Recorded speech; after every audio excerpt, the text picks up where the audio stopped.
हिंदू पंचांग के भादों के महीने में दो भगवान के जन्म से जुड़े हुए उत्सव मनाए जाते हैं।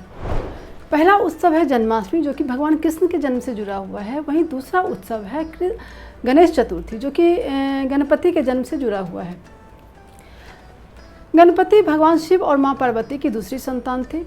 आज के इस वीडियो में हम बात करेंगे भगवान गणपति के से जुड़ी हुई अलग अलग मनोरंजक कहानियों के बारे में। वीडियो में आगे बढ़ने से पहले हमेशा की तरह आप लोगों से ये रिक्वेस्ट है कि आप हमारे इस चैनल को सब्सक्राइब करें, वीडियो को लाइक करें और इसे ज़्यादा से ज़्यादा लोगों के बीच शेयर करें, ताकि हमें आप लोगों के इस सहयोग की वजह से हमें एक बड़ा सा मोटिवेशन मिले और हम एक अच्छे से अच्छा कंटेंट तैयार करें, जिससे कि जो हमारे बच्चे हैं, जो हमारे युवा हैं, उनको एक अच्छा कंटेंट देखने और सुनने को मिले। तो चलिए वीडियो को हम आगे बढ़ाते हैं और भगवान गणपति से जुड़ी के जीवन से जुड़ी अलग अलग जो कहानियाँ हमारे धर्म ग्रंथों में लिखी गई हैं उसके बारे में आज बात करते हैं। इन कहानियों को आज की जो कहानी मैंने तैयार की है वह दो किताब के ऊपर बेस्ड है। एक तो हमेशा की तरह पुरानी इंसाइक्लोपीडिया, जो कि वेट्टममणि ने लिखी है। कुछ कहानियाँ उससे ली गई हैं और कुछ कहानियाँ महादेव नाम की इस किताब से ली गई है, जो कि रेणुका नारायण ने लिखी हैं। तो चलिए सबसे पहले हम बात करते हैं भगवान गणपति के मुख के बारे में, क्योंकि शिव और पार्वती के पुत्र भगवान गणपति का जो चेहरा है वह हाथी का शरीर का ऊपरी हिस्सा हाथी के शरीर का लगा हुआ है। तो इसके बारे में बहुत सारी कहानियाँ हमें सुनने को मिलती हैं कि क्यों उनका सिर हाथी का लगा हुआ है। तो उनमें से एक कहानी जो है वो उसका वर्णन हमें रामायण में मिलता है और ऐसा कहा गया है कि एक बार भगवान शिव ने अपने छोटे पुत्र गणपति से कहा कि तुम मुझसे कितना प्यार करते हो और अपने पुत्र उनके प्यार की परीक्षा लेनी चाहिए। गणपति ने अपने पिता के प्रति अपने प्यार को दर्शाने के लिए अपना सिर काटकर अपना सिर उनके चरणों में डाल दिया। फिर बाद में भगवान शिव ने हाथी के सिर को काटकर उनके गणपति के शरीर से जोड़ा और उन्हें जीवित किया। एक अन्य कहानी में ऐसा कहा गया है कि एक बार माँ पार्वती नहाने के लिए जा रही होती हैं और अपने पुत्र गणपति से कहती हैं कि तुम कमरे में किसी को भी आने मत देना। लेकिन इसी बीच भगवान शिव वहाँ आते हैं और वह कमरे में जाने की जिद करने लगते हैं, मगर गणपति अपनी माता के आदेश का उल्लंघन नहीं कर सकते और वह भगवान शिव को वहीं पे रोकते हैं। भगवान शिव को यह देखकर बहुत गुस्सा आता है और वो गुस्से में लाल पीले होकर वह गणपति के सिर को काट देते हैं।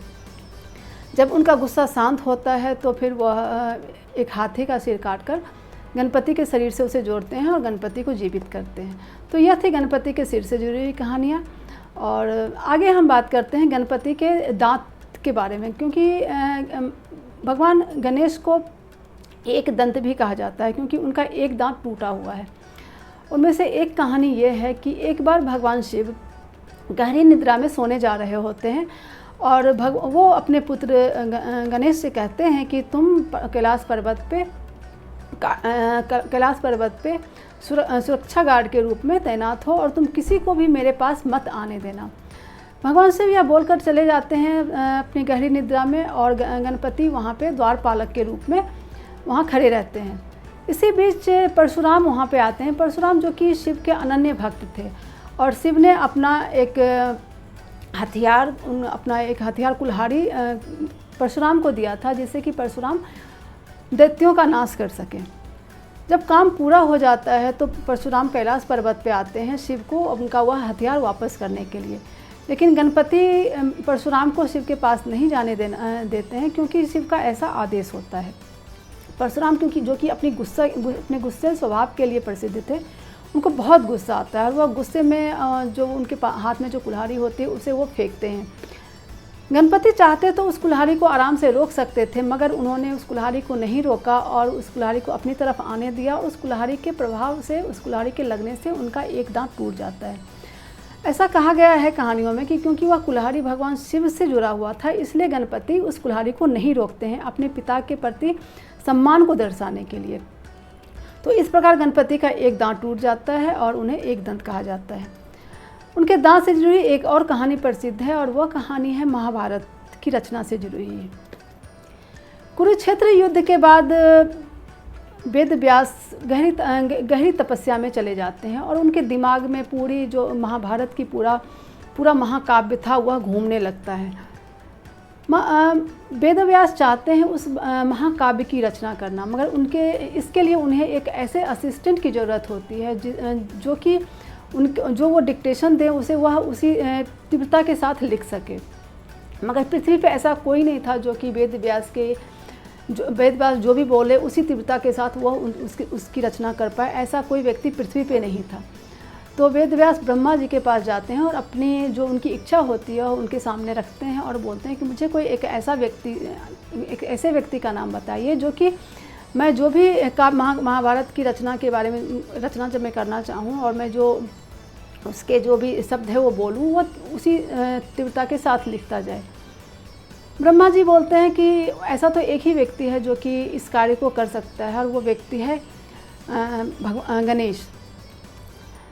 ब्रह्मा जी के इस सुझाव के बाद वेद व्यास वापस आते हैं और वह गहरी तपस्या में लीन हो जाते हैं भगवान गणेश को याद करते हुए। वेद व्यास की तपस्या के प्रभाव से गणेश उनके सामने उपस्थित होते हैं और उनसे कहते हैं कि वो क्या गणपति से वो क्या चाहते हैं। फिर वेद व्यास उनसे कहते हैं कि वह एक महाकाव्य की रचना करना चाहते हैं, महाभारत की रचना करना चाहते हैं और वह चाहते हैं कि गणेश वह जो भी उनके दिमाग में जो भी महाभारत से जुड़ी हुई पूरी कहानियाँ हैं वह उसे बोलें और गणपति उसे लिखते जाएं। गणपति को ये बात अच्छी नहीं लगती है कि वह किसी के असिस्टेंट, एक देवता एक ऋषि का असिस्टेंट बनकर वह मतलब किसी काव्य की रचना करी है। गणपति के सम्मान से बाहर की बात है तो उन्हें बुरा लगता है, मगर वो मना भी नहीं कर सकते। तो फिर गणपति एक शर्त रखते हैं वेद व्यास के सामने कि वह वेद व्यास को लगातार मतलब अपने शब्द बोलने होंगे और अगर कहीं वेद व्यास रुक जाते हैं तो गणपति वहीं पे लिखना बंद कर देंगे। हालांकि यह बहुत मुश्किल काम था, मगर वेद व्यास भी ऋषि थे, प्रकांड पंडित थे, वह कहाँ हार मानने वाले थे।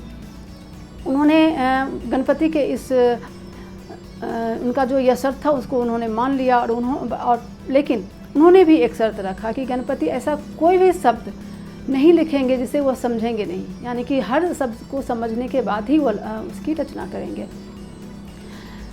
फिर महाभारत की रचना जब शुरू होती है तो गणपति अपना एक दांत तोड़ते हैं और उसे वह लेखनी के रूप में महाभारत की रचना के लिए वो इस्तेमाल करते हैं। तो इसलिए भी कहा जाता है कि गणपति का एक दांत महाभारत के लिखने के क्रम में उन्होंने खुद तोड़ा और इसलिए उन्हें एक दंत कहा जाता है।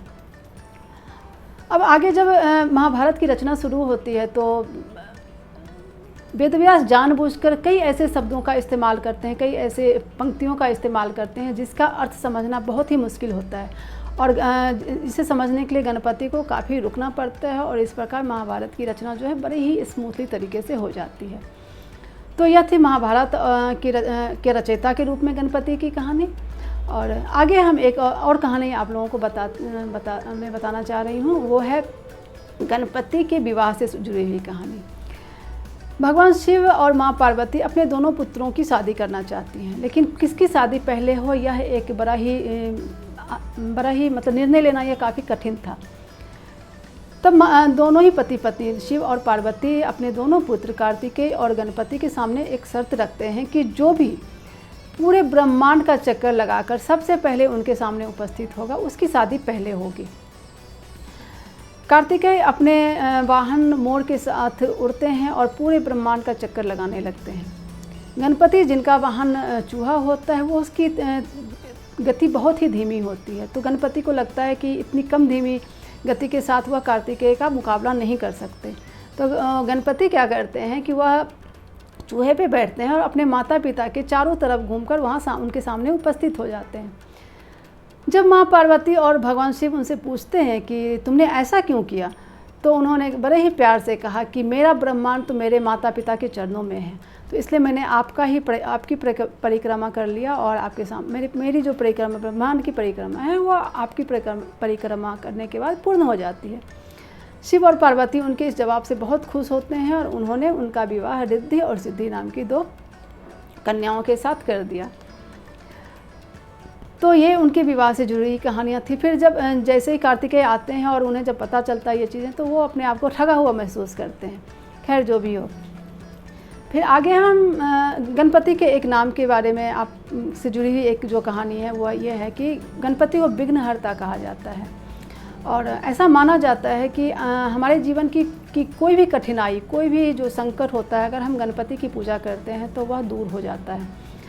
और इसलिए किसी हिंदू धर्म में किसी भी कर्मकांड, किसी भी कार्य की शुरुआत जब होती है तो उसमें सबसे पहले गणपति की आराधना की जाती है। इससे जुड़ी एक जो कहानी है वह इस तरीके से है कि तारकासुर के वध के लिए जब युद्ध होने वाला होता है तो भगवान इंद्र कार्तिकेय का पूरा मतलब की पूजा करते हैं, उनका अभिषेक करना चाहते हैं। लेकिन जैसे ही वह ऐसा करना चाहते हैं उनके हाथ में लकवा मार जाता है, वह बिल्कुल फ्रीज होकर खड़े हो जाते हैं। भगवान शिव को यह समझ में आ जाता है कि यह ऐसा क्यों हुआ, क्योंकि गणपति को भगवान शिव ने यह वरदान दिया था कि किसी भी कार्य की जो शुरुआत होगी वह गणपति की पूजा से होगी। फिर भगवान शिव इंद्र से कहते हैं कि आप सबसे पहले गणपति की पूजा कीजिए। फिर जैसे ही इंद्र गणपति की पूजा करने के लिए आते हैं उनका हाथ भी ठीक हो जाता है, उनका पूरा शरीर ठीक हो जाता है। तो इस प्रकार भगवान गणपति से जुड़ी बहुत सारी मनोरंजक कहानियाँ हैं जो हमारे अलग अलग धर्म ग्रंथों में लिखी गई हैं। और आज की इस कहानियों का संकलन करने के लिए मैंने पुराणिक इंसाइक्लोपीडिया और इस महादेव नाम की इस किताब का सहारा लिया। इस किताब को पढ़ने के बाद मैंने ये कहानी आप लोगों के लिए तैयार की है। तो मुझे उम्मीद है कि भगवान गणेश से जुड़ी हुई यह कहानियाँ आप लोगों को पसंद आई होगी। अगर पसंद आई है तो वीडियो को लाइक कीजिए और अपने दोस्तों और रिश्तेदारों के बीच इसे शेयर कीजिए, क्योंकि आपका सहयोग ही हमारा मोटिवेशन है। तो आज के लिए बस इतना ही। आगे हम फिर से एक नई वीडियो, एक नई थीम के साथ आप लोगों के सामने उपस्थित होंगे। तब तक के लिए धन्यवाद। Thank you. Happy Ganesh Chaturthi.